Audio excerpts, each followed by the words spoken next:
मार्ग में बने राधा कैली कुंज आश्रम तक पैदल जाते हैं। इस दौरान उनके भक्त सड़कों पर फूल और रंगों से रंगोली बनाते हैं, लेकिन अब यह यात्रा रोक दी गई है। विरोध कर रही महिलाओं का कहना है कि उनको इस आवाज से परेशानी होती है, उनकी नींद खराब होती है। सुबह 4 बजे जिन लोगों को आजान से परेशानी नहीं होती, उन्हें राधा नाम से परेशानी हो रही।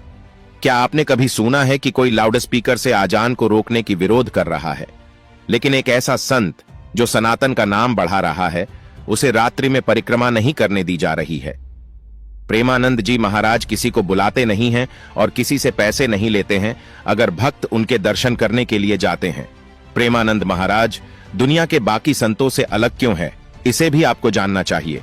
प्रेमानंद महाराज के लाखों करोड़ों भक्त हैं।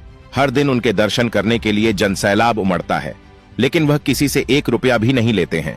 प्रेमानंद महाराज के सत्संग में हमेशा 30 से 40 लोगों से ज्यादा लोग नहीं होते हैं, ताकि भीड़ भाड़ ना हो। और सबसे बड़ी बात कि प्रेमानंद बाबा कभी वृंदावन छोड़कर बाहर नहीं जाते हैं।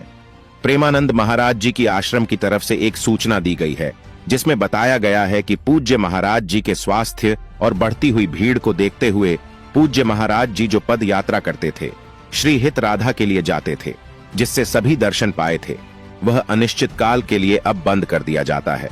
महिलाओं के विरोध के बाद प्रेमानंद महाराज ने अपनी पदयात्रा को रोकने का फैसला किया है, और इसके साथ ही भक्तों के अंदर इस बात का भी डर है, अगर एक संत की पदयात्रा को कुछ लोग रुकवा सकते हैं, तो क्या प्रेमानंद महाराज को वृंदावन से बाहर करने की पूरी बड़ी साजिश की जा रही है?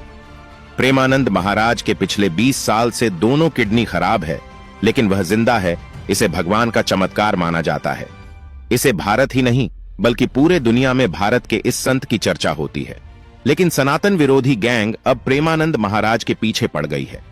हिंदू धर्म के पूजा पंडाल हो, कावड़ यात्रा हो या फिर महाकुंभ